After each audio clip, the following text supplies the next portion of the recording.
Hello students, welcome to my channel Skill Matrix. आज हम same topic पर different type of equations लेके आए हैं और with different type of method of solution. अब ये जो इक्वेशन है सामने आपको दिखाई दे रही है क्वेश्चन में, ये है homogeneous differential equation. Why it is called homogeneous differential equation? Because here the terms x and y are arranged in an homogeneous way.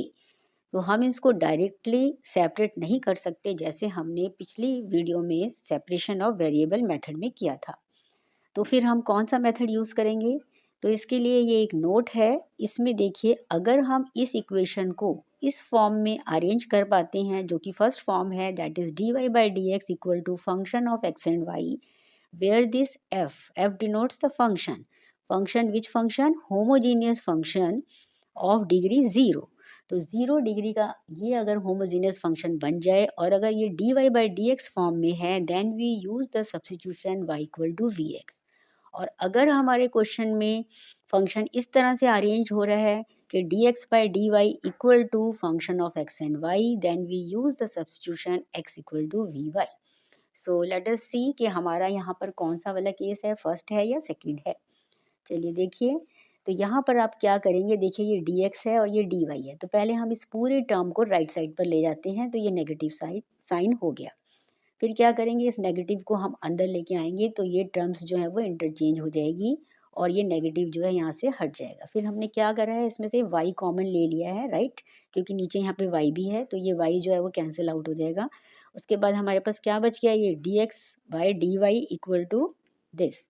Now see, this is a function of homogeneous function of x and y, क्योंकि यहाँ पर जो terms हैं वो x और Y की homogeneous form में arranged हैं, जिसको सेपरेट करना आसान नहीं है, हम इसको डायरेक्टली सेपरेट नहीं कर सकते। तो फिर हम अब कौन सा फॉर्म में आ गया, ये सेकंड फॉर्म में, that is d x by d Y.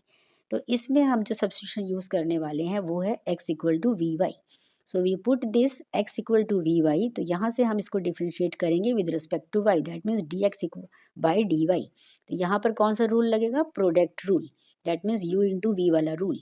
First function as it is, derivative of second plus second as it is derivative of first. तो ये वाले रूल से हमने यहाँ पर d x by d y निकाल लिया। अब हम क्या करेंगे, फिर से वापस आइए इस स्टेप पर और d x by d y की जगह ये पूरा का पूरा एक्सप्रेशन पुट कर दीजिए और राइट साइड पर जहाँ पर भी x है वहाँ पर आपको सब्स्टिट्यूट करना है वी वाई। तो जैसे ही आप x की जगह वी वाई पुट करेंगे तो आपके पास कुछ टर्म्स कैंसिल हो जाएंगी और जो एक्सप्रेशन निकल कर आएगा वो इस फॉर्म में आएगा। तो यहाँ पर ये v की फॉर्म में एक्सप्रेशन आ गया, एक v यहाँ पर भी है। तो अब हम क्या करेंगे, यहाँ पर दो वेरिएबल दिखाई दे रहे हैं v और y। इस स्टेप पर हम separation of variable method use करेंगे। तो अब क्या होगा कि जो v है इसको हम राइट साइड पर लेके जाएंगे, सारे v वाले एक तरफ हो जाएंगे, राइट। अच्छा, उसके बाद अभी यहाँ पर y है और dv भी है, dy भी है।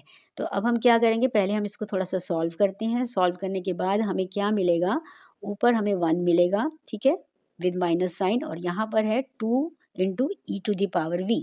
अब ये जो v वाली टर्म्स हैं हम इसको लेफ्ट साइड पर ले जाएंगे तो ये यहाँ मल्टीप्लाई हो जाएगा विद डी वी, और यहाँ पर जो y और डी वाई है उसको हम राइट साइड पर लेके आएंगे तो ये कुछ इस तरह से आ जाएगा। अब हमें क्या करेंगे, अब देखिए ये वेरिएबल सेपरेशन मेथड हो गया जो हमने लास्ट वीडियो में किया था। उसके बाद हम इंटीग्रेटिंग बोथ साइड करेंगे और यहाँ से हम इंटीग्रेशन निकालेंगे e to the power x d x वाले मेथड से, तो ये इसका इंटीग्रेशन आएगा। और यहाँ पर हम यूज़ करेंगे integration of 1 by x d x, क्या होता है, लॉग ऑफ एक्स। तो यहाँ पर y है तो लॉग ऑफ y हो जाएगा, plus c constant of integration. अब हमें क्या निकालना था क्वेश्चन में, पर्टिकुलर सॉल्यूशन। ये जो हमारे पास निकल कर आई है ये जनरल सॉल्यूशन है। तो पर्टिकुलर सॉल्यूशन निकालने के लिए हमें क्या करना होता है, गिवन कंडीशंस को यूज़ करना होता है। अब गिवन कंडीशन क्या है कि when y in bracket x, मतलब जब x की वैल्यू 0 होगी तो y क्या हो जाएगा, 1 होगा। दैट मीन्स आपको यूज़ करना है x इक्वल टू 0 तो y इक्वल टू 1, इसमें पुट करिए, जहाँ पर भी x है वहाँ 0 पुट करिए और y की जगह 1 पुट करिए। log 1 जो है वो 0 हो जाएगा and everything raise to power 0 is 1। तो यहाँ से c की वैल्यू निकल कर आएगी 2। अब क्या करेंगे, जो c की वैल्यू निकल कर आई उसको यहाँ पर इस स्टेप पर पुट कर दीजिए, राइट। तो यहाँ पर हमारे पास जो इक्वेशन आ जाएगी वो आ जाएगी हमारे पास particular solution.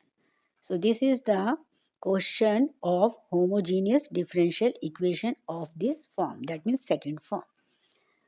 Thank you for watching the video. मिलते हैं हम अपनी नेक्स्ट वीडियो में। Till then take care and bye bye.